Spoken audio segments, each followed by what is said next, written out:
Se escribió para aclarar dudas, se escribió para que la gente no tuviera miedo, sino que tuviera paz y tuviera tranquilidad. Es cierto que tenemos en nuestras manos un libro que tiene un lenguaje simbólico, un lenguaje donde a veces pues no entendemos a priori lo que nos quiere decir la palabra, porque, ya te digo, está escrito entre comillas en clave. Algunos dicen que para que si este libro, esta información llegara a la mano de los inconversos, no lo entendieran, pero los creyentes tenemos la base, tenemos el fundamento bien puesto y podemos entender las cosas que dice el Apocalipsis.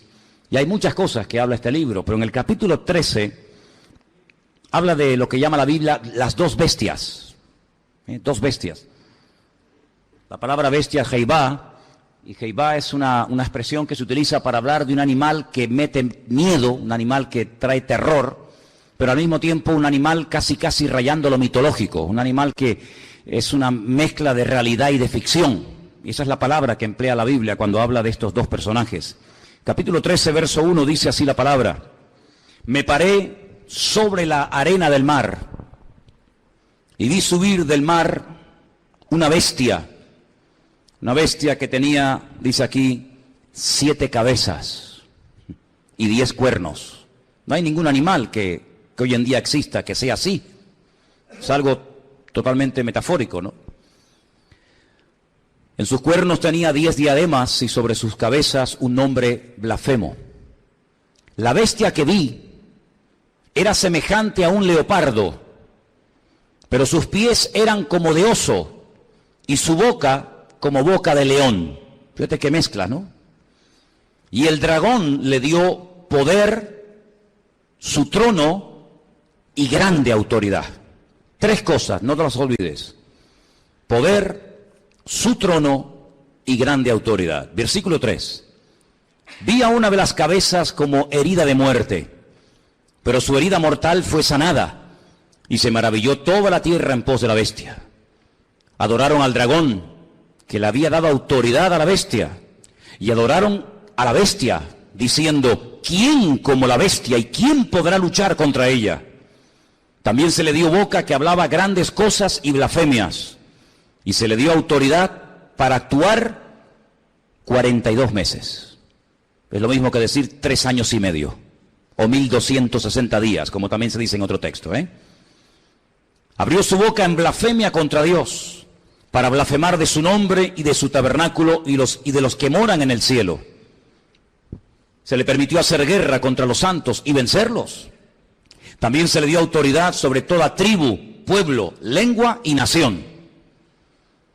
Y le adoraron todos los moradores de la tierra, cuyos nombres no están escritos en el libro de la vida del Cordero, que fue inmolado desde el principio del mundo.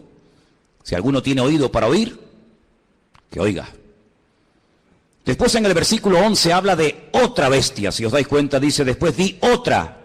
No es la misma, es otra bestia. Pero si os dais cuenta, dice que esta bestia subía de la tierra. Sin embargo, en el capítulo 13, verso 1, dice que la primera bestia subía del mar. ¿Lo veis ahí? Vi subir del mar. El versículo 11 dice otra bestia que vi subir de la tierra. Son 2 entidades completamente diferentes la una de la otra. A lo largo de la historia, la humanidad ha conocido muchos sistemas de gobierno.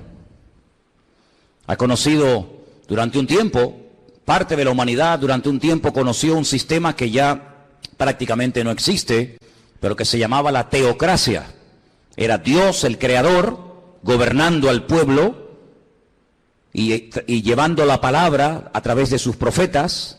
Y fue un periodo muy hermoso de la historia, donde Dios hacía las funciones de gobernante o de rey, su pueblo obedecía, y cuando Dios tenía que comunicarse o transmitir un mensaje al pueblo, como lo acabo de decir, lo transmitía a través de sus siervos los profetas.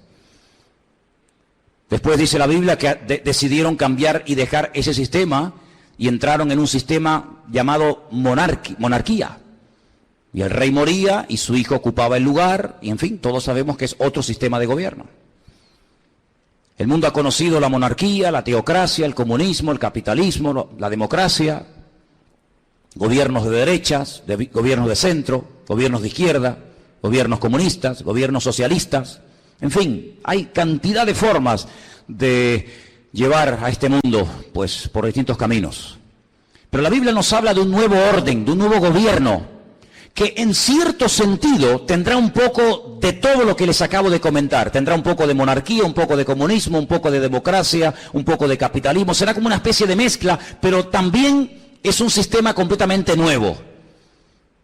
El hombre nunca ha visto ese sistema de gobierno que en los últimos tiempos se levantará, y se levantará del antiguo territorio que ocupó el Imperio Romano.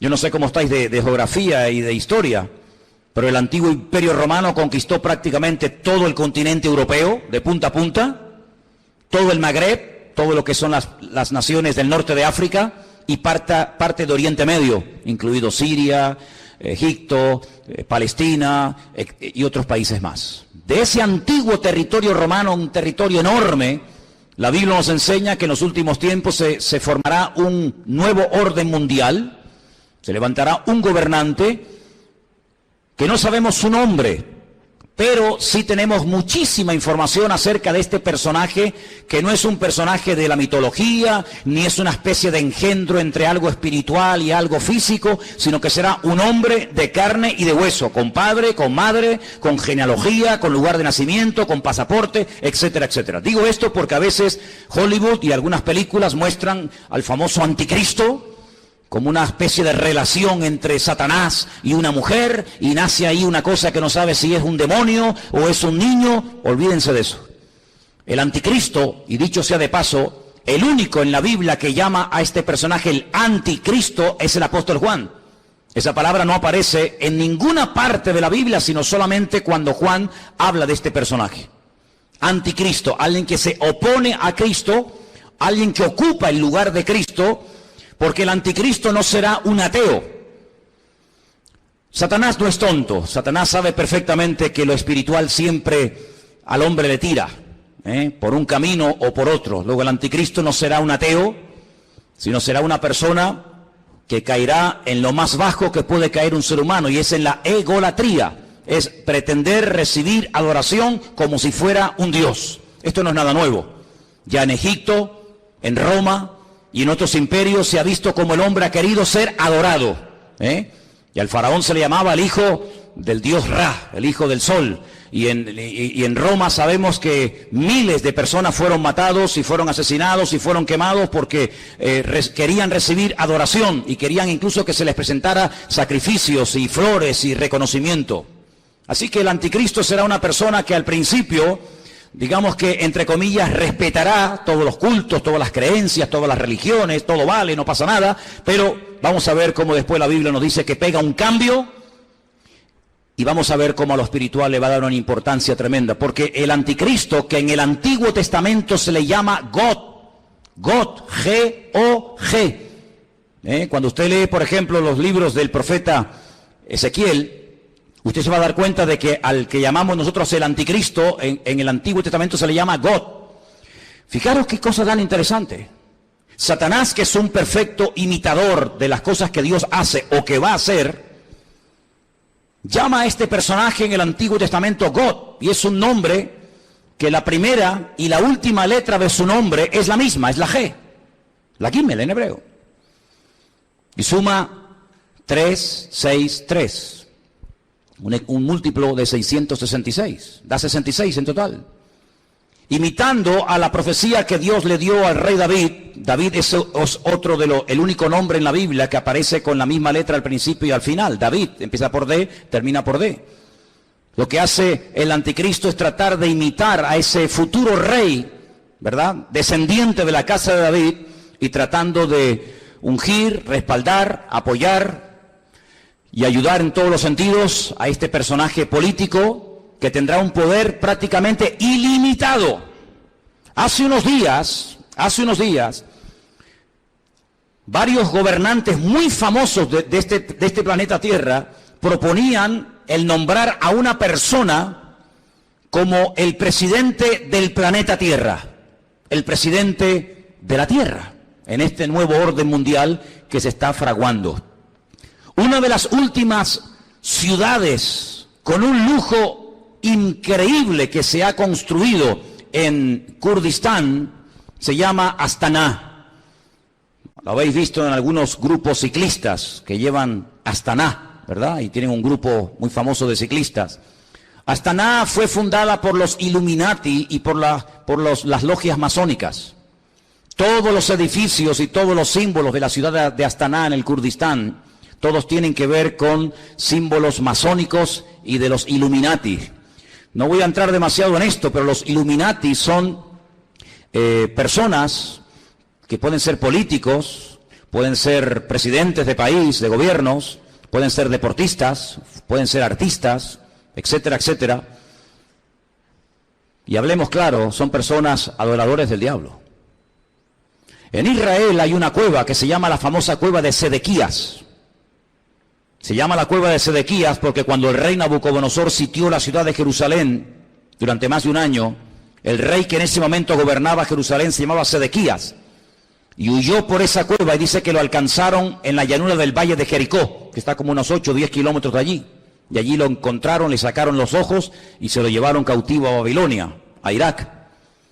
Y en esa cueva de Sedequías, de vez en cuando los famosos masones y Illuminatis se reúnen para hacer rituales.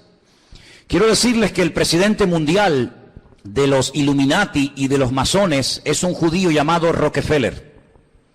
Y en esa cueva se reúnen los de más alta graduación, los de nivel 33. Y allí hacen todo tipo de ritos y de ceremonias. Y ellos dicen que es allí, en uno de los lugares del mundo, de la tierra, donde Satanás hoy por hoy tiene su trono. No se olviden que Satanás no es un ser omnipresente que puede estar en todas partes al mismo tiempo. Satanás no puede estar en Madrid, en Estados Unidos, en Jerusalén, en Latinoamérica. Satanás es un ser que solamente puede estar en un sitio al mismo tiempo. Se mueve en el mundo espiritual, pero no tiene omnipresencia como es un atributo divino.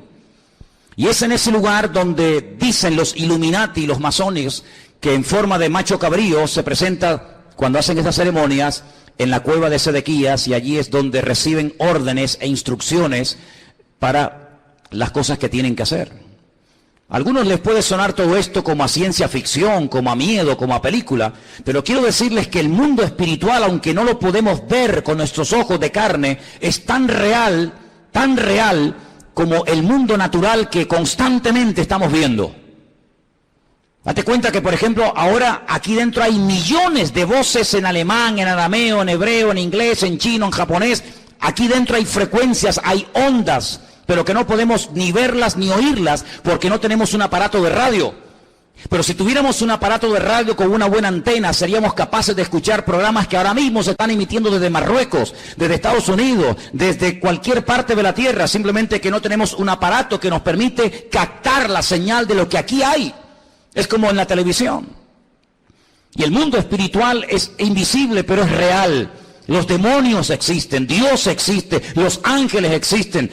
Todo el mundo espiritual es tan real como el mundo en el cual nos movemos tú y yo cada día. ¿Cuántos dicen amén? Satanás, dice la Biblia, que tiene un título, es el príncipe de la potestad del aire. Él se mueve con una velocidad abismal en la atmósfera.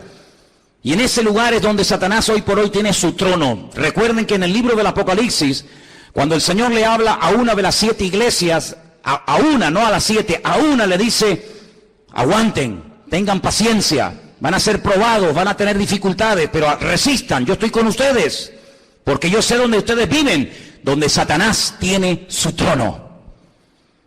¿Dónde tiene su trono Satanás hoy en día?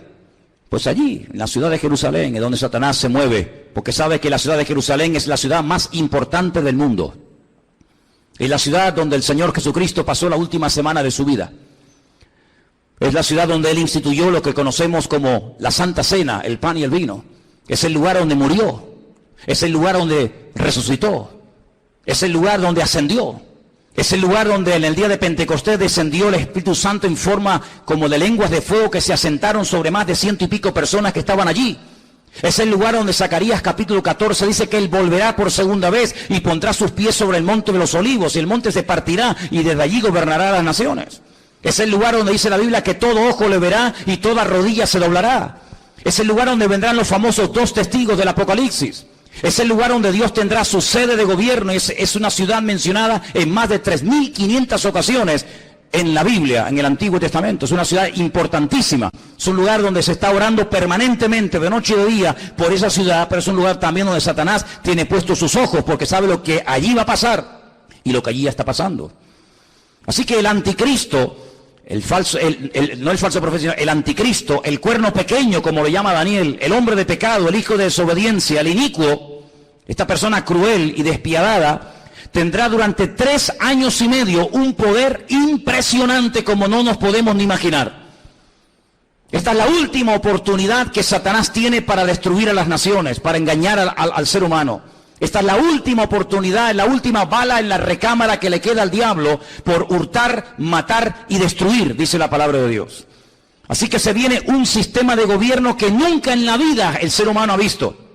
Pero, como hemos leído, este hombre, este falso Cristo, este falso Mesías, el anticristo, dice la Biblia que hará alianza, escuchen bien, hará pacto y tendrá el respaldo económico y espiritual de un ente espiritual, por así decirlo, de un grupo religioso que la Biblia lo denomina la Gran Ramera o la Gran Babilonia. ¿Y quién es esta Gran Ramera? ¿Quién es la Gran Babilonia? Bueno, voy a leerles algunas cosas y ustedes lleguen a sus propias conclusiones. La Biblia dice en el libro del Apocalipsis, seguimos en Apocalipsis capítulo 17, que esta gran ramera, Babilonia, la madre de las rameras, que ha contaminado a toda la tierra, versículo 1 dice: vi a uno de los 7 ángeles que tenía las 7 copas y habló conmigo y me dijo: ven acá y te mostraré la sentencia contra la gran ramera, la que está sentada sobre muchas aguas. La palabra aguas en el libro del Apocalipsis no se refiere a agua, sino que la interpretación de aguas la tienen ustedes. Hacemos un pequeño salto en el 17:15. Vean la interpretación. Las aguas que has visto donde la ramera se sienta, ¿qué es? Son pueblos, muchedumbres, naciones y lenguas. Esa es la interpretación de la palabra aguas, Entonces, vino a mí uno de los 7 ángeles que tenía las 7 copas y habló conmigo y me dijo: ven acá y te mostraré la sentencia contra la gran ramera, la que se ha sentado sobre pueblos, muchedumbres, naciones y lenguas. ¿Veis cómo lo podéis entender mejor? Versículo 2. Con la cual han fornicado los reyes de la tierra y los moradores de la tierra se han embriagado con el vino de su fornicación. Me llevó el Señor en el espíritu al desierto. La palabra desierto en hebreo es Bamidbar, es el lugar donde Dios habla. En la soledad, en la quietud, en la calma, donde Dios saca a su pueblo para hablarle y revelarle cosas profundas de su corazón.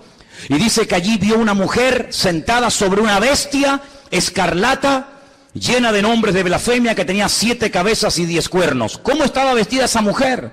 Esa institución religiosa, ¿cómo se vestía? Dice que se vestía de púrpura. Interesante, ¿no? Y de escarlata.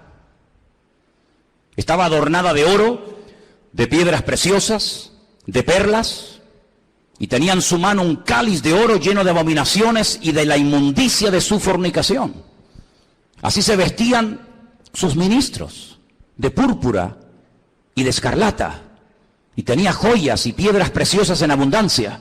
Ahora, analicemos hoy en día en el espectro espiritual de nuestro planeta Tierra, vayamos una por una a ver quiénes pueden ser. Por ejemplo, ¿cómo visten los budistas? Si viéramos en este momento a un budista, seguramente lo veríamos con la cabeza rapada. Veo muchos budistas en esta tarde aquí. Iría seguramente, si tiene algo de pelo, con una especie de trenza. Iría con una túnica de color naranja. Ese es el color de los ministros budistas. No usan piedras preciosas, ni mucho menos. El mundo entero, las naciones de la tierra no han fornicado con el budismo. De hecho, en muchas naciones el budismo ni ha llegado, ni sabe la gente lo que es. Para muchos, Buda simplemente es una estatua de un señor con una panza muy gorda y nada más que eso. Como visten, por ejemplo, los musulmanes. No visten de púrpura ni de escarlata. No han gobernado sobre todas las naciones de la tierra, sobre muchas sí, pero no sobre todas las naciones de la tierra. No tienen su sede, como después vamos a ver, en una ciudad más adelante. ¿Cómo visten los testigos de Jehová, los mormones? ¿Qué institución? Y no hace falta que lo digan. Se viste de púrpura y de escarlata. y tiene piedras preciosas y riqueza en abundancia. ¿Cuál es el hombre que tiene más poder de convocatoria que simplemente con hacer así te junta 1 millón de personas en décimas de segundo? Un hombre que es capaz de ir a África, a América, a Japón, a la China, a Cuba, a cualquier país de la tierra. Es el hombre que tiene más poder de convocatoria que nadie, más que Obama, más que cualquier deportista. Hay un hombre que simplemente con hacer así junta como nada, 1 millón de personas, y los reyes de la tierra le tienen que besar la mano. Incluso el rey de España ha ido y se le ha inclinado. ¿Qué te parece, amigo? Y por si los datos te parecen cortos, en el versículo 18 dice: la mujer que has visto es la gran ciudad que reina, no que reinará, dice que reina sobre los reyes de la tierra. Allí donde la gran ramera tiene su sede. ¿Y cuál era la ciudad que en el momento de escribir el libro del Apocalipsis reinaba sobre toda la tierra? Si seguimos leyendo un poco más adelante, capítulo 17, versículo 8 dice: la bestia que has visto era y no es, y está para subir del abismo e ir a perdición, y los moradores de la tierra, aquellos nombres que no están escritos, no están escritos de la fundación del mundo en el libro de la vida, se asombraron viendo a la bestia que era y que no es. Es increíble, amados hermanos, ver cómo el anticristo se hará de la fuerza política, económica y espiritual de esta institución religiosa que la Biblia nos enseña que harán uña y carne en los últimos tiempos. Ahora bien, este anticristo no podrá hacer lo que le da la gana, sino que tiene un periodo muy corto de tiempo para llevar a cabo, digamos, su plan maléfico, que número 1 consiste en destruir al Estado de Israel. Hay una obsesión, siempre había una obsesión contra el judío. El judío es el chivo expiatorio de la historia.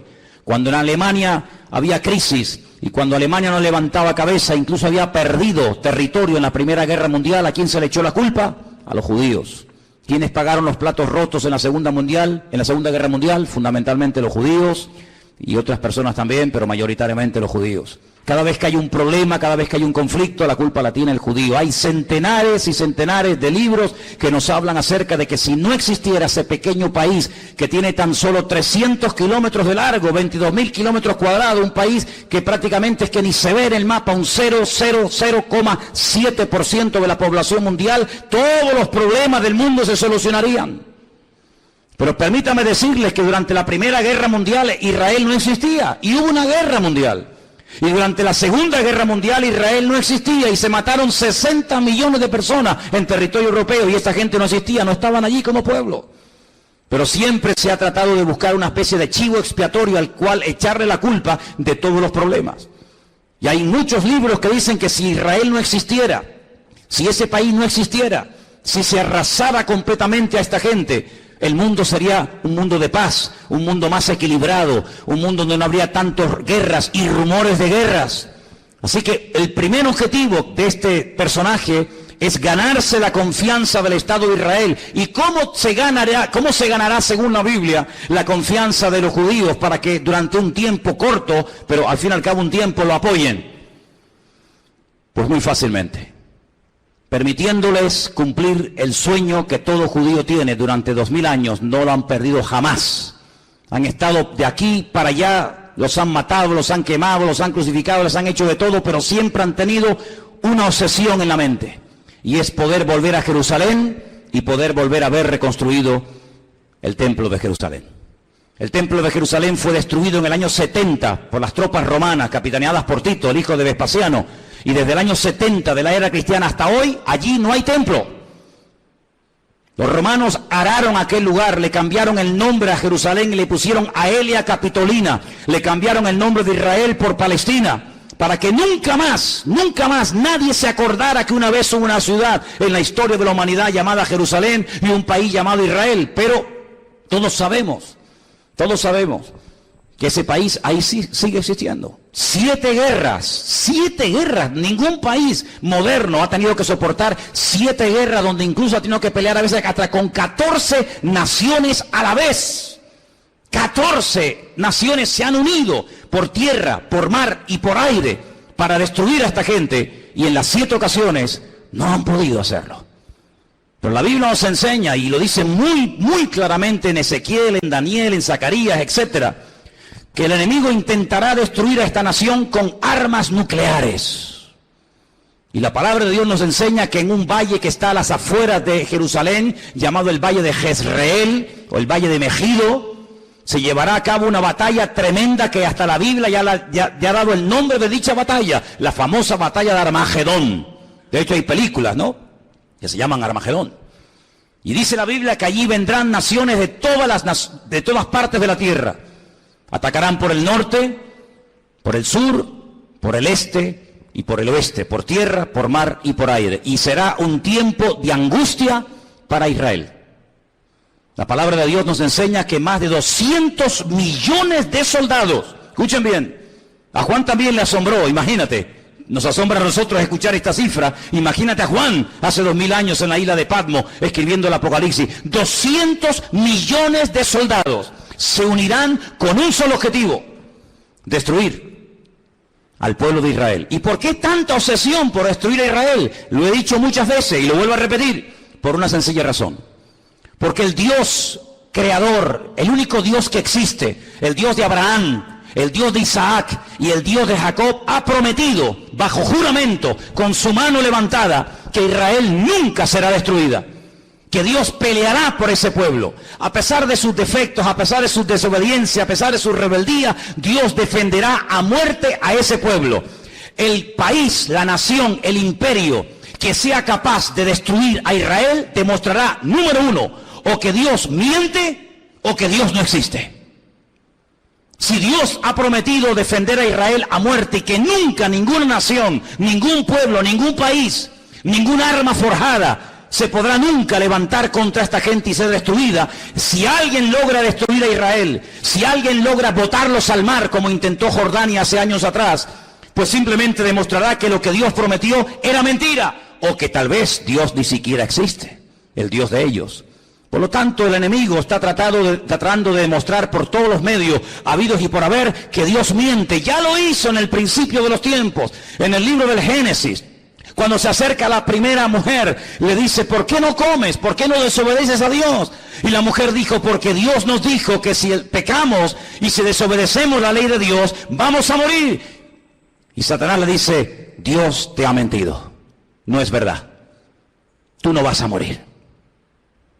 Lo que pasa es que Dios sabe que si comes de este árbol, si desobedeces a Dios, le harás la competencia, le harás sombra y serás otro Dios. Y eso Dios no quiere que ocurra. Y la Biblia nos enseña que aquella persona le creyó a diablo, le creyó a Satanás y le creyó a la mentira. Y así como la verdad te hace libre, la mentira te esclaviza y te destruye. Por eso a lo largo de la historia, desde Caín hasta nuestros días, Satanás ha intentado destruir al pueblo de Israel, al Dios de Israel. ¿Por qué? Porque él quiere ser adorado y reconocido. Y el anticristo, este hombre, este líder político, exigirá que se le adore. Dice la Biblia que cuando el templo de Jerusalén sea reconstruido, y quiero decirles que he estado muchas veces en Israel, muchísimas veces, y cada vez que he ido he tenido la oportunidad y la bendición de poder ir al Museo del Templo, donde puedes ver absolutamente todo, salvo el arca del pacto. Ya está todo preparado, todo dispuesto, todo listo para que se reconstruya por tercera vez el famoso templo de Jerusalén, en el único lugar del mundo donde los judíos pueden construir un templo. Los judíos no son como los evangélicos que pueden construir iglesias en cualquier parte, o como los católicos que construyen catedrales en cualquier ciudad del mundo. El judío tiene la orden, la prohibición de no edificar ningún templo en ninguna parte de la tierra, salvo en el monte Moriah, donde miles de años atrás el patriarca Abraham subió a lo alto de esa montaña a sacrificar a su hijo. Y es en ese lugar donde Dios únicamente permite que se construya un templo, donde Él, dice la Biblia, que pondrá su gloria y su presencia para que todas las naciones de la tierra conozcan que Dios es uno, dice la palabra de Dios. ¿Por qué no lo hacen? Tienen poder para hacerlo. En 1967, en junio del 67, el 7 de junio del 67, La Biblia nos enseña, o la historia, perdón, nos enseña que las tropas de Israel entraron y conquistaron toda la ciudad de Jerusalén. No podían entrar en Jerusalén. Pero en el 67 tomaron toda la ciudad.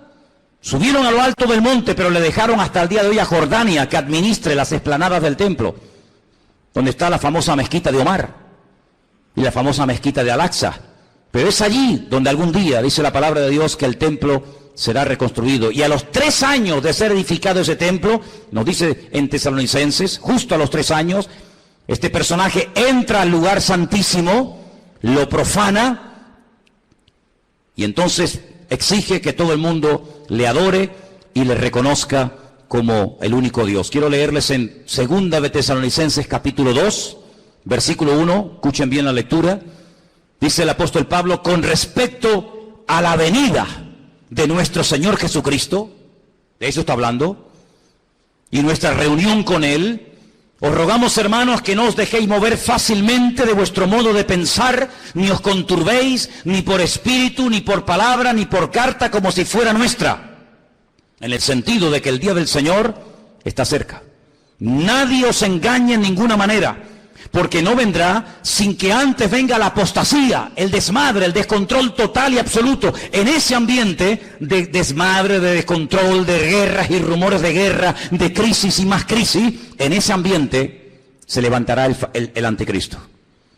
Porque viene ofreciendo paz, viene ofreciendo seguridad y viene ofreciendo estabilidad a un mundo que entrará en caos y entrará en picado y no habrá forma de solucionar el problema. Vendrá la apostasía.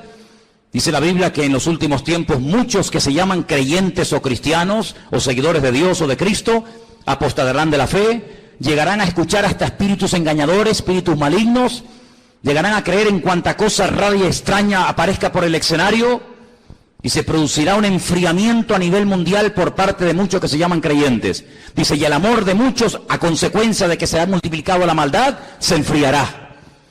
Y si aquellos días no fueren acortados, nadie se podría salvar. Dice, más por causa de los escogidos, y por ahí están los listos de turno, que siempre dicen, no, pero los escogidos son los judíos, no somos nosotros. Eso es mentira. Están engañados. Si están enseñados, están engañados. La palabra escogido es ecleto. La palabra ecleto aparece en Primera de Pedro, cuando Pedro le escribe a gentiles, no a judíos, a gentiles, y les dice, vosotros, que antes no erais pueblo, si eran judíos, eran pueblo. No, pero es que vosotros no erais pueblo, porque el único pueblo que Dios tuvo en el pasado fue Israel. Vosotros que no erais pueblo, ahora sois pueblo de Dios. Real sacerdocio, amén. Nación santa, pueblo escogido por Dios, para que anunciéis las virtudes de aquel que os llamó de las tinieblas a su luz admirable. Sí, la palabra que toma Pedro, que es ecleto, es exactamente la misma que aparece en Lucas 21 y en Mateo 24, cuando habla de escogidos. Dios tiene solo un pueblo, Dios no tiene dos pueblos, Dios tiene un solo pueblo. Y en ese pueblo forman parte todos aquellos hombres y mujeres que han aceptado a Cristo como su Señor y Salvador personal. Punto. ¿Cuántos dicen amén? Y dice que si no fueren acortados aquellos días, pero por causa de los escogidos tiene que acortarlo, nadie se podría salvar. Entonces dice que cuando venga la apostasía, muchos, no todos, muchos se apartarán. Y estamos viendo gente que antaño predicaba el Evangelio, ya ni lo predican, ni sirven al Señor, ni se congregan. Y no se asusten ni se sorprendan. Pedro dice, hermano, no os sorprendáis, como si alguna cosa extraña estuviera ocurriendo. Ya os hemos predicado, ya os hemos profetizado, ya les hemos escrito. Dice, y después de mi partida, yo procuraré que ustedes tengan memoria de esto, para que no se olviden, que muchos apostatarán de la fe, que muchos se apartarán, que muchos se olvidarán de Dios, incluso hasta lo van a renegar y lo van a rechazar. Dice que cuando venga, antes de que venga el Señor, tiene que venir la apostasía y se manifieste el hombre de pecado, el hijo de perdición. ¿Y qué hace este hombre? Versículo 4, se opone, se levanta contra todo lo que se llama Dios o es objeto de culto. No permite que haya todo tipo de religiones y todo tipo de creencias, sino que va a ser una persona que va a controlar el tema espiritual o religioso. Dice, y es de tal manera este personaje cruel, que dice que se sienta en el templo de Dios, como Dios, haciéndose pasar por Dios. Y el único templo que Dios ha tenido y tendrá es el templo de Jerusalén. Por lo tanto, la Biblia nos habla clarísimamente acerca de que el templo de Jerusalén va a ser reconstruido otra vez. Sí, hermanos, otra vez va a ser reconstruido. Aunque nos parezca extraño, nos parezca imposible. También era imposible que hace 60 años esta gente tuviera un país llamado Israel, y es posible. Ahora vosotros sabéis lo que lo detiene, a este anticristo, a este personaje siniestro, macabro. Dice, vosotros sabéis lo que lo detiene, a fin de que a su debido tiempo se manifieste. Ya está en acción el misterio de la iniquidad, solo que hay quien al presente lo detiene hasta que él, no ella, él a su vez se ha quitado de en medio. Entonces se manifestará aquel inicuo. La palabra inicuo, pues es una palabra que significa un hombre cruel, sin principios, sin moral, un salvaje, despiadado, una bestia, hasta que ese inicuo sea matado con el espíritu de la boca del Señor, y lo matará el resplandor de su venida. He hecho una lista de cómo, de todas las formas que la gente moría en los tiempos de la Biblia. Tengo una lista enorme. Hay gente que murió comida por perros, gente que murió comida por gusanos, gente que murió crucificada, gente que murió apedreada, gente que murió quemada, gente que murió a palos, gente que murió clavados con un asta, empalados. Hay un montón de tipos de muertes en la Biblia, pero nadie ha muerto como morirá el anticristo. Dice que lo matará el resplandor de la venida de nuestro Señor Jesucristo. Así como el resplandor de la gloria del Señor tiró al suelo al apóstol Pablo y se convirtió y sirvió al Señor con toda su alma y con todo su corazón hasta el último minuto de su vida, el anticristo morirá no de forma natural, sino morirá por el resplandor de la gloria y de la presencia del Señor. Y dice la Biblia hasta dónde va a ser enterrado.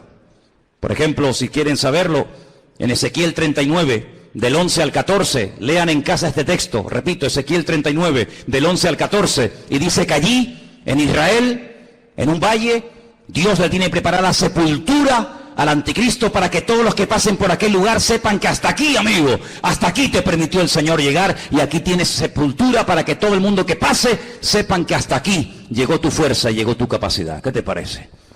Así que este personaje es un personaje político, que tendrá el apoyo de esta institución llamada, según la Biblia, la Gran Ramera o la Gran Babilonia, y durante 3 años y medio atormentará a las naciones, durante 3 años y medio tratará de llevar a las naciones al auténtico desastre y al auténtico caos. Y hay muchos datos acerca de este personaje en la Biblia. Les voy a leer algunos. Se van a quedar sorprendidos lo que la Biblia nos dice acerca de este hombre. Por ejemplo, en capítulo 7 de Daniel, miren lo que dice acerca de este personaje, Daniel 7. Los 10 cuernos significan que aquel reino se levantarán 10 reyes, después se levantará otro, el cual dice será diferente, totalmente diferente. Hablará palabras contra el Altísimo, fíjate, está obsesionado con Dios. Hablará palabras contra el Altísimo, contra los santos del Altísimo, y los quebrantará. Pensará, fíjate qué cosa, pensará en cambiar los tiempos y la ley. Hacer un calendario nuevo, leyes nuevas. Qué curioso que la semana pasada, a punto de que se firme este nuevo tratado de libre comercio, donde desaparecerán los aranceles y los impuestos que hay que pagar en la aduana, y podrán viajar las mercancías desde China a Estados Unidos, de Estados Unidos a Europa, de Europa a Oriente Medio, etcétera. Alguien dijo que ante estos cambios globales, mundiales, que están a punto de suceder en poco tiempo, donde se ha vuelto a reunir el famoso Club Bilderberg, y muchos políticos han ido a Roma a hablar con el Papa, y donde el G7 se ha reunido otra vez como casi clandestinamente, porque están a punto de producirse y de firmarse acuerdos que van a cambiar el mundo en cuestión de días. Qué interesante que todo esto está ocurriendo aquí, en nuestras narices. Pero es interesante notar que en esa reunión alguien se levantó y dijo, y esto ha salido publicado en la prensa, que lo que hace falta es establecer un nuevo sistema también de justicia. Es decir, la justicia, las leyes, los abogados, los magistrados que tenemos en este momento no sirven, no pueden llegar a tener el control de la justicia que hace falta para estos cambios que se vienen. Hace falta otro tipo de jueces, otro tipo de abogados, otro tipo de fiscales. Qué curioso, cambiar las leyes. Una de las instituciones que el anticristo quiere cambiar es la justicia. Y quiere hacerlo lo más injusta posible. Parece una paradoja, ¿no? La justicia que sea injusta. La ley del embudo, donde el que tiene cada vez tendrá más y donde el que no tiene cada vez tendrá menos. Querrá cambiar la justicia, la política, el orden social. Dice la Biblia que una de las cosas que harán los que tienen poder para dictar leyes es presentar leyes terribles como si fueran buenísimas. Y leyes que han sido buenísimas, que han preservado a las naciones de la destrucción, leyes con un principio moral, leyes con un principio de perdón, de misericordia, desaparecerán y a lo malo lo presentarán como bueno y a lo bueno como malo. El jefe de todos los masones de Europa, Jacques Chirac, expresidente de la República de Francia, padre de la Constitución Europea, incluso ha llegado a proponer que en un ambiente de libertad, de igualdad, el ser humano puede llegar a casarse con un animal y hacer una ceremonia oficial donde si te enamoras de tu vaca o de tu perro te puedes casar con él, o si tu perro se enamora de ti no sé si le dirás sí o no. Y eso es lo que él ha llegado a proponer, que todos los seres humanos sean equiparados al nivel de las bestias, y donde un animal puede casarse con un hombre con un animal, y cosas terribles. En la Biblia nos habla como de engendros, donde se mezcla la biotecnología, donde se mezcla lo físico, lo espiritual, y verás cosas que te he puesto que es un robot, un ser humano. Hay personas que ya están siendo operadas y se córtame las piernas y los brazos. Quiero otro tipo de piernas y de brazos, y ya están haciendo engendros y manipulaciones genéticas sin precedente en la historia de la humanidad. Qué curioso que la Biblia, desde el libro del principio de la Torá, prohibía todo tipo de mezclas y todo tipo de injertos y todo tipo de cambios, ¿verdad? Sin embargo, el hombre intentará cambiar los tiempos, intentará cambiar las leyes. Serán entregados en sus manos por tiempos y la mitad de un tiempo. Es lo mismo, 3 años y medio. 42 meses. Pero se levantará el juez con mayúscula, le quitará el dominio, será destruido y arruinado, y el reino y el dominio y la majestad y los reinos bajo el cielo serán entregados al pueblo de los santos, cuyo reino es reino eterno, y todos los dominios le servirán y le obedecerán al Rey de Reyes y al Señor de los Señores. ¿Cuántos dicen amén? Capítulo 8 nos da más datos sobre este hombre. Dice: y en cuanto al cuerno que fue quebrado, se levantaron otros 4 en su lugar. Significa que 4 reinos se levantarán de esa nación, aunque no con la fuerza de él. Estos 10 cuernos, constantemente, en esta tarde habéis oído 10 cuernos, 10 cuernos. Son 10 naciones que se van a unir en los últimos tiempos para pelear. Qué curioso que por primera vez en la historia ha habido una coalición de 10 naciones árabes que en este momento están atacando Yemen, en este momento están atacando Siria y otras naciones del Medio Oriente. 10 naciones, qué curioso, una coalición de 10 cuernos. Bueno, la Biblia le dijo a Abraham que 10 príncipes saldrían de sus lomos a través de Isaac, ¿verdad? Y dice en el capítulo 8, verso 23... al fin del reinado de estos, cuando los transgresores lleguen al colmo, se levantará un rey altivo de rostro y entendido en enigmas, imitando a Salomón, que dice que venían de todas las naciones de la tierra para hacerle preguntas difíciles, y a todo lo que le preguntaban él respondía. El anticristo tendrá una sabiduría impresionante, diabólica, pero la tendrá. No te olvides que el Señor, cuando creó a este ser tremendo, que no era en ese momento Satanás, sino un querubín, dice que lo dotó de una sabiduría espectacular, de una hermosura sin precedentes. Satanás es capaz de hablar en todos los idiomas de la tierra, de entender todas las cosas que jamás en la vida le podrán caber en el cerebro a ningún ser humano. Y todo eso se lo dará, dice la Biblia, poder, autoridad, respaldo, apoyo a este personaje. Verso 24, y su poder se fortalecerá, pero no con su fuerza propia. Causará grande ruina y prosperará. Qué curioso, por una parte causa ruina y por otra parte prospera. Qué tremendo que los que causan ruina a los demás siempre son prosperados ellos. Es interesante, ¿no? Causan ruinas, destruyen pueblos, saquean ciudades, hacen destrozo, pero estos que le arruinan la vida a millones de seres humanos, luego son los tipos más ricos del mundo. Y uno dice, ¿cómo es posible que este hombre que ha sido elegido por el pueblo, o se puso él teóricamente para ayudar al pueblo, no solamente nos complique la vida y nos arruine y nos mate, y encima el tipo este tenga fortunas en Suiza, sabe Dios dónde? Así será el anticristo. Hará arbitrariamente, es decir, hará lo que le da la gana. Destruirá a los fuertes y atacará al pueblo de los santos. Israel va a ser atacado, Israel lo sabe. En este momento solamente Irán, escuchen bien esto, solamente Irán. El otro día hubo una reunión a más alto nivel. La República iraní le dijo a Israel, si me atacas, Israel quiere atacar las centrales nucleares, porque Irán acaba de firmar un acuerdo donde permite que los observadores internacionales entren en instalaciones civiles, pero no en las militares. Insiste continuamente de que todo el arsenal que Rusia le está proporcionando de uranio es simplemente para hacerle la vida a los iraníes más fáciles. Pero todo el mundo sabe, porque lo han dicho, no es nada que se oculte, porque lo han dicho, que el objetivo de ellos es literalmente hacer un festival nuclear en la ciudad de Jerusalén. Arrasar a Israel y borrarlos de la faz de la tierra. Israel se está pensando muy seriamente hace mucho tiempo atacar las bases militares nucleares. Irán le dijo, si me atacas, tengo en este momento 80.000 misiles apuntando hacia la ciudad de Jerusalén. ¿Qué te parece, amigo? Solamente Irán, sin contar otras naciones que le rodean. 120 millones de enemigos contra 7 millones. Es una desproporción muy grande, ¿verdad? 120 millones contra 7 millones. Con su sagacidad hará prosperar el engaño. Todo lo que estamos viendo de corrupción, de engaño, de ladrones y sinvergüenzas que han saqueado y robado lo que les ha dado la gana, que entran por una puerta y salen por la otra. Todo esto es simplemente un pequeño botón de muestra, como preparándonos psicológica y mentalmente para lo que viene.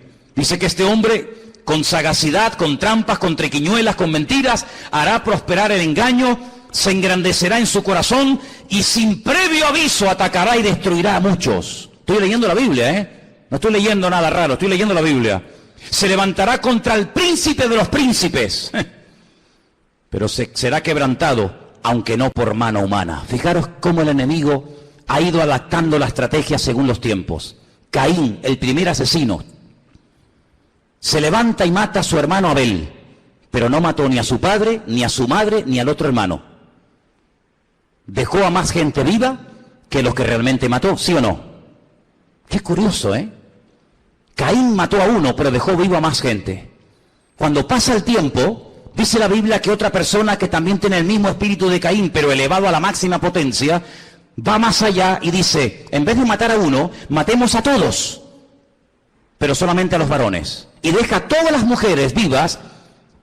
Sabemos también que Moisés se salvó y etcétera. Pero fíjate, Caín mató a uno, pero dejó vivos a otros. Pero Faraón quería matar a todos los varones y la muerte iba en aumento. Pero cuando no lo consiguió, el mismo espíritu de Caín que habitó en Faraón salpicó y se apoderó de aquel rey perverso de Amán, allí en los tiempos de la reina Esther, y dijo, no solamente a los hombres, sino a los hombres, a las mujeres, a los niños, y arrasemos con todo. Es decir, que no ha ido a menos, sino que la maldad siempre ha ido a más. Siempre ha ido a más.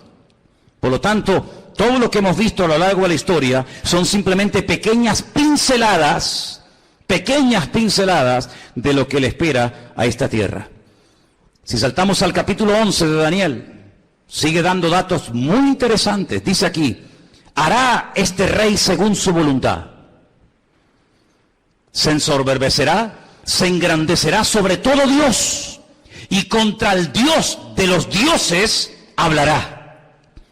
Y dice aquí, y prosperará. Es increíble, Y prosperará. Por eso dice la Biblia, no tengas envidia del hombre malo que prospera en su camino. Porque a veces los malos también son prosperados, pero no por Dios. Y dice aquí, hasta que sea consumada la ira y lo que está determinado se cumpla. Ahora fíjate qué dato tan interesante.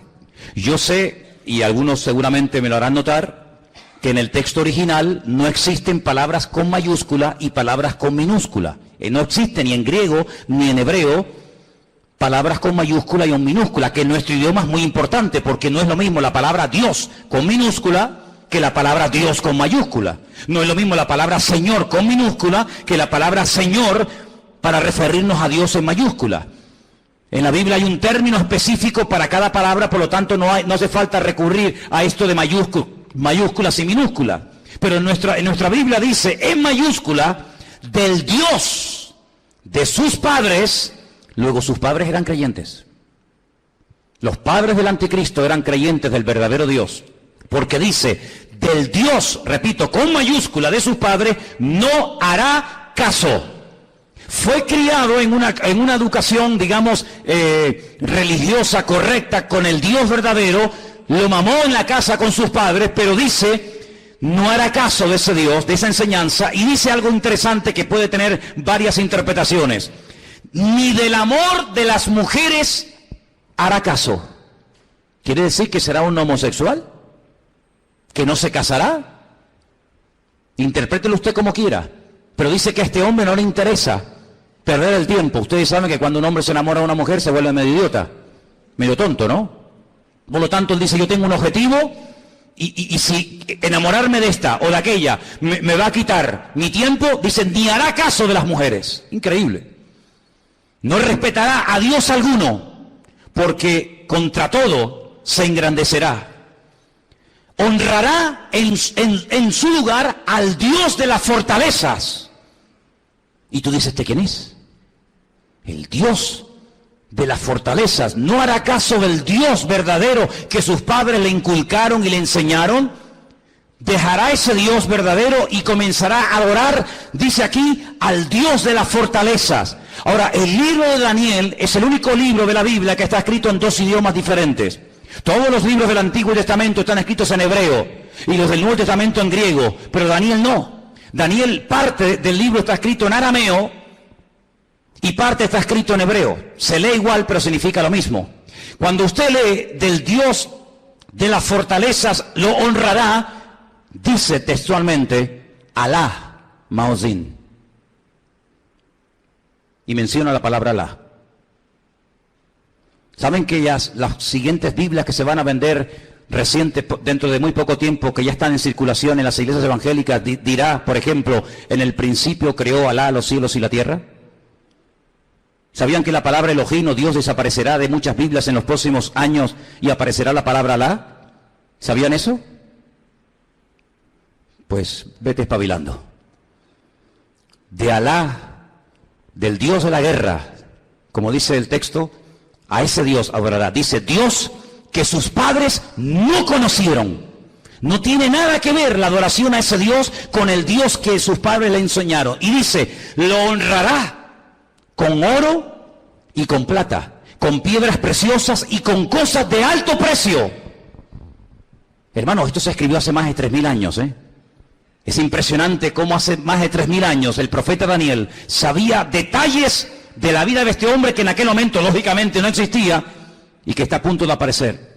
Y dice, con un Dios ajeno se hará de las fortalezas más inexpugnables y colmará de honores a los que le reconozcan y con precio repartirá la tierra.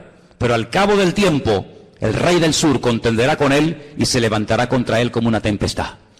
También le irá mal al anticristo, no te quepa la menor duda, también le irá mal, pero durante un tiempo, aparentemente, las cosas le van a funcionar.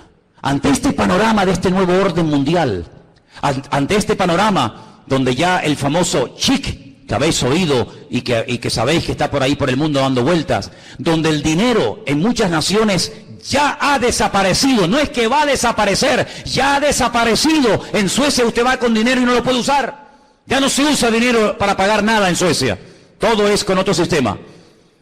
Pues dice la palabra de Dios que en los últimos tiempos se va a implantar a nivel mundial un nuevo sistema comercial, donde ya no hará falta llevar dinero. Lo puede perder, se puede olvidar de él, se deteriora, se gasta, se pierde, te lo pueden robar. Sino dice la Biblia que se va a implementar un sistema que en sí es un sistema buenísimo, pero hay que ver lo que viene detrás. Y es un sistema donde dice la Biblia que nadie podrá llegar ni a comprar nada, ni a vender absolutamente nada, ni un litro de leche, hermano, ni una barra de pan en la panadería, ni nada de gasolina para el coche. Nadie podrá, bajo ningún concepto, comprar ni vender, a menos que lleve implantado en su cuerpo un microchip, como el que llevan los perros, hace muchos años, donde simplemente con un aparatito, cualquier veterinario del mundo sabe cómo se llama ese perro, dónde vive, si está vacunado, si no está vacunado, cómo se llama el dueño, dónde vive y qué hace y qué no hace. Es un pequeño microchip alimentado con una pequeña pila de litio, implantado en la piel, de tal manera que usted en cualquier momento puede llegar a una ferretería, a una carpintería, a una farmacia, a donde quiera, simplemente usted pasando su mano, automáticamente le descuentan de su cuenta bancaria lo que supuestamente usted puede tener. Así no tiene problema de que nadie le robe, de que nadie le quite nada. Y usted dirá, pero eso es una locura. No es ninguna locura. Muchísimos soldados del ejército norteamericano, muchísimos multimillonarios ya le están poniendo a sus hijos esta especie de microchip. ¿Por qué? Porque tiene muchas ventajas, aparentemente. Y es que usted está localizado 24 horas del día, aunque esté metido en un submarino bajo tierra o bajo el mar. Usted está localizado permanentemente, porque los satélites captan esa señal, captan esa radiofrecuencia en cualquier lugar donde usted se encuentre. ¿Cómo podía saber Juan, un pescador de Galilea, hace 2000 años atrás, en un pequeño país llamado Israel, que algún día en el mundo, en el planeta Tierra, habría un sistema tan sofisticado, donde la gente ya no usaría dinero para comprar, ni para vender, ni para viajar, sino que simplemente llevando ahí una especie de chip en la mano, pasándolo por una especie de escáner o de máquina, la gente podría llevar una vida normal? ¿Cómo podía ese hombre saber eso hace 2000 años? No lo sabía. Dios se lo dijo. Y Dios se lo reveló, porque aquí el que controla el pasado, el presente y el futuro es nuestro Dios. Y el Apocalipsis está escrito en pasado, porque esa es una de las características del tema profético en la Biblia, que el futuro se cuenta en pasado. Y por eso dice la Escritura que para conocer el futuro hay que conocer el pasado, porque el que no conoce lo que Dios ha hecho no sabrá nunca lo que Dios hará en el futuro. ¿Qué podemos hacer los que nos llamamos cristianos o queremos ir en serio con el Señor ante este panorama? Bueno, es interesante notar que una de las profecías que se tenía que cumplir en los últimos tiempos es que el río Éufrates, saben que Irak está bañada por dos grandes ríos, el Éufrates y el Tigris, es una de las zonas donde estaba el famoso jardín del Edén. Llegaría un momento que se tendría que secar para que tropas del norte, dirigidas por Rusia, vinieran en dirección a la tierra gloriosa, entrando por los famosos altos del Golán, en el norte de Israel. Bueno, pues Siria construyó hace ya muchos años una presa que deja totalmente seco el río Éufrates, así, en cuestión de minutos. Eso está profetizado también en el libro del Apocalipsis. La palabra del Señor nos enseña que los tiempos se acortan, y dice Mateo capítulo 24 lo que tenemos que hacer en estos tiempos los creyentes, y te lo leo. Mateo 24, del 37 en adelante, presta atención a lo que dice la palabra. Dice así: como en los días de Noé, así será la venida del Hijo del Hombre. Como en los días de Noé. ¿Cómo eran los días de Noé? ¿Cómo era su generación, sus vecinos, sus amigos? ¿Cómo vivía la gente en aquellos tiempos? Dice la Biblia que había violencia y agresividad por todas partes. No piensen ustedes que se vive tan tranquilo en todas partes de la tierra como de momento vivimos aquí. Muchos de los que están aquí pueden dar testimonio de que naciones hermosas y tremendamente ricas, es muy difícil hoy por hoy vivir en ellas debido al alto índice de muerte, de destrucción que hay. La gente tiene miedo a salir a las calles. Dice la Biblia que llegará el momento en el que la gente más pacífica, aquella chica que cuando caminaba dice que ni siquiera se atrevía a poner el pie en tierra, de lo delicado y de dulce que era, ten cuidado porque se te puede llegar a convertir en tu peor enemigo. Donde los padres serán capaces de entregar a sus hijos, donde los hijos serán capaces de traicionar y de vender a sus padres, etcétera, etcétera. Como los días de Noé, violencia, agresividad, perversión, algo impresionante. Si nos metiéramos a dar datos de la cantidad de perversión que hay con niños, con jovencitas en muchas partes del mundo y muchas muy cerca de aquí, nos quedaríamos realmente sorprendidos de ver cómo hemos superado con creces a las famosas ciudades de Sodoma y Gomorra. La perversión ha llegado a unos niveles indescriptibles. Sigo leyendo en el versículo 38. Porque como en los días antes, días hermano, no años, días antes del diluvio, ¿qué hacían? Comían, bebían, se casaban, se daban en casamiento hasta el día en que no entró en el arca. ¿Cómo es posible que está a punto de venir un diluvio, que vamos a morir todos como rata, que no hay escapatoria? Y te estés casando, pero ¿casando para qué? Si mañana vamos a morir todos. Y haciendo negocios a largo plazo, y haciendo inversiones, y comprando, y vendiendo, y comiendo, y bebiendo, cuando te quedan 20 horas de vida. Oye, si tú supieras, dime la verdad, hermano y hermana, si tú supieras con toda seguridad que te queda una hora de vida, ¿qué harías? Dime qué harías. ¿Llamarías ahora a tu hijo, a tu hija? ¿Harías algo? No, todavía queda mucho tiempo, sí. Esa actitud de diferencia, de decir, bueno, no hay tanta prisa, tampoco es para tanto, no exageres tanto, Manolo, que todavía queda mucho tiempo, que soy muy joven, que queda mucha vida por delante, sí, también al que enterré ayer le quedaba mucha vida por delante, y con 44 años recién cumplido el lunes, ahora está, donde todos sabemos que está, toda la vida le quedaba por delante, claro, un chaval con 44 años, pues, hombre, pues imagínate tú lo que puedes vivir, casi otros 40 años más, pues no, se acostó a las 9 de la noche, y a las 7 de la mañana, su vida se apagó. ¿Qué te parece? Días antes del diluvio, Noé estuvo predicando y diciendo a la gente, viene el diluvio, que Dios va en serio, Dios te ha dado oportunidad, otra, y mañana, y pasado, y nada, y no hacían caso.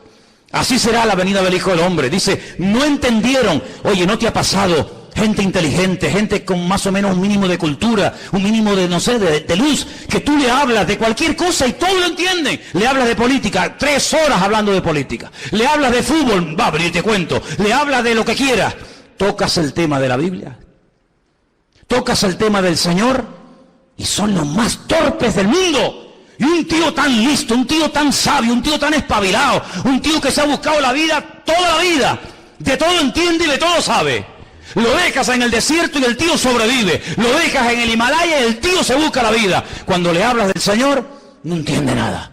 Leíste la Biblia, sí, pero no la entendí. Pero tío, ¿cómo es posible que leas el periódico, leas la revista y todo lo entiende? Y cuando te hablo de Dios, no entendieron. Hay como una nube, hay como una ceguera espiritual. ¿Por qué se creen que comencé el culto cantando abre mis ojos? Piensan que todo esto es casualidad, que detrás de esto no hay oración y preparación y diciendo, Dios mío, háblanos. Claro que lo hay, abre mis ojos, ¿pero a qué? A la realidad espiritual de lo que se cierra y de lo que viene, hermanos. No entendieron hasta que vino el diluvio. Cuando entendieron era demasiado tarde. Claro, entendiste, pero ya no hay tiempo. Se los llevó a todos. Así será también la venida del Hijo del Hombre. ¿Qué te parece, amigo? Algunos no tuvieron miedo la primera vez que se metieron un pico en las venas. No tuvieron miedo ninguno. Algunos no tienen miedo a tirarse en parapente, en paracaídas, al vacío, nadar entre tiburones, subir al Himalaya y hacer locura. Y venga a beber, y otra. No tienen miedo, pero cuando llega la hora de poner ese valor al servicio de Dios, son unos cobardes. Y la Biblia los llama así, La gente que no tiene valor para creerle a Dios los llama cobardes. Valientes para lo malo, cobardes para lo bueno. ¿No entendieron? Dice, pero por eso estarán 2 en el campo. Uno se va y otro se queda. 2 mujeres estarán moliendo en un molino. La una será tomada y la otra será dejada. Y ahora viene la palabra, escúchala. Velad, velad. Porque no sabéis a qué hora. Es verdad. Pero tal y como están las cosas, la hora no la podemos saber. Pero ¿qué quieres que te diga? Viendo todas las piezas del puzzle, uno las va juntando por aquí, las va juntando por allá, lo que oye por aquí, lo que oye por allá, lo que me cuenta fulano, lo que yo he leído, lo que me han contado, lo que yo veo tal, y va juntando y dice, Dios mío, nos queda poco, la hora imposible. Pero el Señor está cerca. ¿Cuántos lo saben? Sabed esto, que si el padre de familia supiera que hora el ladrón va a venir, velaría y no dejaría minar su casa. Lógico. Si yo sé que esta noche a las 3 de la mañana me va a venir alguien a robar la casa, yo no duermo. Yo no duermo. Yo no lo voy a recibir como una Biblia, ¿eh? Yo me hago de un palo o de un hacha, lo que haga falta, que venga a las 3 de la mañana, que venga. Te voy a dar la del pulpo, te voy a dar. Pero si yo no sé que viene a las 3, yo me voy a dormir, me levanto mañana y cuando me levanto digo, ¡ay va! ¡Que me han robado! ¡Que me han quitado esto! ¡Que me han quitado lo otro! Pero dice la Biblia, cuando tú sabes que el Señor viene pronto, tú no estás distraído, tú no estás atontado, tú no estás agobiado. ¿Qué es lo que hace el diablo? A uno los revienta a trabajar, como a los judíos en Egipto. Que trabajen como mulas. Así no piensan, así van a llegar a la noche a la cama rendidos. Pero el diablo también a otro le dice, no trabajes tanto. ¿Para qué trabajar tanto? Y los tiene todo el día ociosos, sin pegar palo al agua, y entran en depresiones. Se aburren, comienzan a tontear con esta, a tontear con el otro, mensajitos a este, mensajitos al otro. Entonces los dos extremos, o te revienta a trabajar para que no tengas tiempo ni para orar, ni para leer la Biblia, ni para congregar, no, estoy muy cansado, no puedo, no es que no tengo tiempo. O te lleva al otro extremo y dice, no pegues un palo al agua, no seas tonto. Y estás todo el día buscando un juguetito en lo que entretenerte. ¿Qué te parece? El diablo no es tonto, ¿eh? El diablo no es tonto. Sabed esto, que si el Padre supiese a qué hora habría de venir, velaría y no dejaría mirar su casa. Por lo tanto, tenéis que estar preparados, porque el Hijo del Hombre vendrá a la hora que no penséis. ¿Cuántos dicen amén?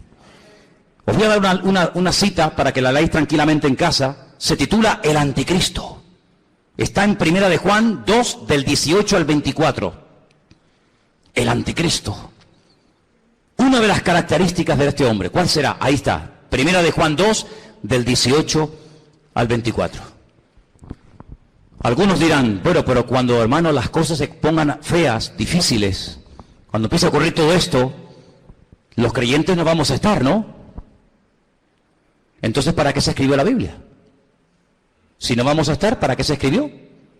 Tanta tinta, tanto libro, tanta literatura, tanta advertencia, tanta profecía, tanto mensaje. Si al final no vamos a estar, está perdiendo el tiempo. Es que se escribió tanto para que el pueblo de Dios no fuera sorprendido. Alguien dijo hace 150 años, escucha bien esto, hace 150 años, alguien dijo, tranquilos hermanos, cuando empiecen las persecuciones, cuando empiecen las matanzas, cuando empiece el mundo a ponerse difícil y duro, el Señor arrebatará su iglesia y aquí no estaremos ninguno. Esto lo dijeron hace 150 años. Es decir, durante 2000 años los creyentes se han estado preparando para servir al Señor a las duras y a las maduras, con persecución o con aplausos. Pero claro, por ahí cayó en buena tierra, entre comillas, la enseñanza de que los creyentes no iban a estar en tiempos de persecución. Sin embargo, nuestros hermanos de Irak, de Siria, de Corea del Norte y de tantas y tantas naciones que están muriendo quemados, vivos, apaleados, crucificados, degollados como si fueran animales, ¿son ellos creyentes o no? ¿Estarán ellos en pecado y por eso Dios les paga así? Cuando dice la palabra de Dios que los mártires nos tienen que dar ejemplo a todos y a cada uno de nosotros. Por lo tanto, velemos y oremos, porque las cosas no van a ir a mejor. Todo esto de pactos, que si Podemos, que si el PP, que si... Hay algunos que son tan ingenuos, tan tontos, que creen que todo se va a solucionar a base de habla, que te habla y promete y te doy, y tú aquí y tú allá. El Señor dice, la maldad se multiplicará y les sorprenderá a todos, me da igual del signo que sean, como los dolores a la mujer que está a punto de dar a luz, dice, y no escaparán, sino que vendrá sobre ellos la destrucción repentina.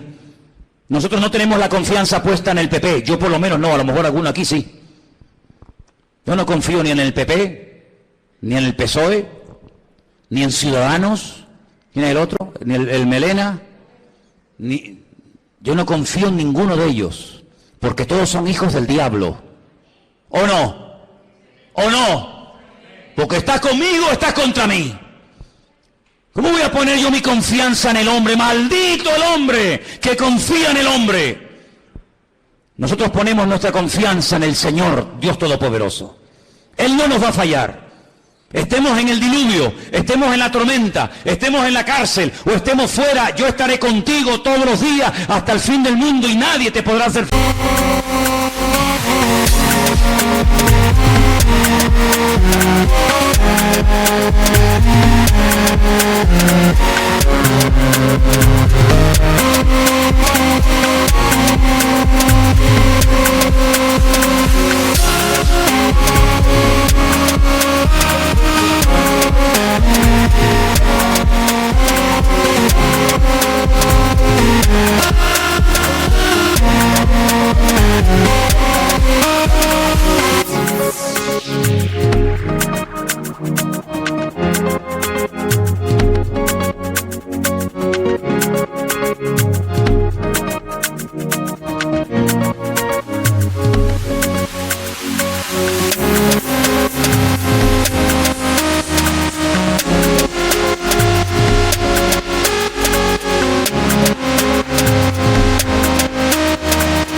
En todos los días de tu vida.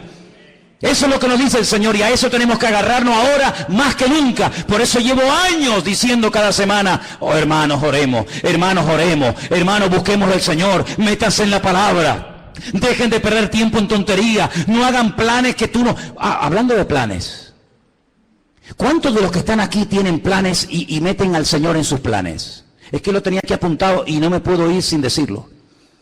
¿Incluyes a Dios en tus planes?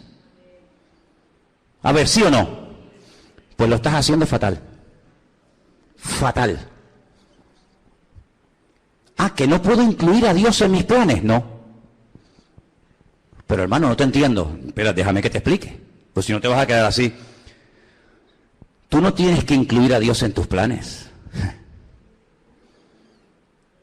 Tú tienes que meterte en los planes de Dios. ¿Ves la diferencia? Yo tengo planes, quiero ser médico, quiero ser abogado, quiero estudiar 5 carreras, quiero casarme con un chico alto, guapo, rubio, maravilloso, que habla inglés, arameo, francés, chino, japonés, tenga un coche, un yate, un avión. Claro, esos son tus planes. Y Señor, me tienes que ayudar, me tienes que ayudar, amigo, Tú tienes tus planes, tus proyectos, y ahora me caso, y ahora me divorcio, y ahora compro, y ahora vendo, y ahora voy a la playa, y ahora voy al monte. Tú tienes tus planes y metes a Dios en tus planes. Te equivocas rotundamente, no has entendido nada. Y tú dices, pero ¿cómo se predica en esta iglesia? Sí, amigo, aquí estamos para esto. Si quieres más la papita dulce, vete allá a la esquina que está la guardería Heidi. Aquí yo te digo que la única manera de ir de gloria en gloria y de victoria en victoria no es metiendo a Dios en mi agenda, sino metiéndome yo en su agenda y en sus planes y en sus proyectos. Y entonces Dios te va a bendecir y Dios te va a ayudar. No metas a Dios en tu vida, métete tú en el Señor y entonces el Señor te va a ayudar. Y se abre la puerta, se cierra la puerta, poder decir gloria a Dios, porque Dios está conmigo y nadie me podrá frenar en los días de mi vida. Aleluya. ¿Cómo que tus planes? ¿Qué dices, amigo? ¿Cómo que tus planes? Ya no vivo yo. Ya no vivo yo, es Él el que vive en mí. Por eso es muy difícil ser cristiano, porque ¿a quién no tiene planes? ¿A quién no le gusta? Hombre, a mí me han dicho, ¿cuántas veces me han dicho? Ay, yo sé que el Señor...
No tiene que venir, pero que no venga ahora mismo porque yo me quiero casar. Bueno, pues nada. Pues entonces, Dile al Señor, Señor, no vengas de momento porque me he comprado el vestido, me he comprado los zapatos. Y claro, si vienes, ¿cómo me los pongo? Esa es como me dijo a mí una chica cuando inauguramos esta iglesia hace 14 años atrás. Tuvimos cultos sábado y domingo. Y el sábado le dije, mira, cantas tú y tú, y el domingo cantan otras hermanas Y me dice, no, hermano, yo canto el sábado y el domingo. Digo, no, tú cantas el sábado y otro el domingo. Que no, digo, hombre, ¿cómo no? Vamos a ver. Y digo, pero ¿tú por qué tanto empeño en cantar también el domingo? Y me dice, porque me he comprado 2 vestidos. Me he comprado uno para el sábado y otro para el domingo. Y si no canto el domingo no me van a ver el vestido nuevo. Y yo le dije, pero ¿tú vienes aquí a la iglesia para presumir de vestidos? Porque si vienes aquí a aparentar y a presumir, aquí te sobra el sitio, hija.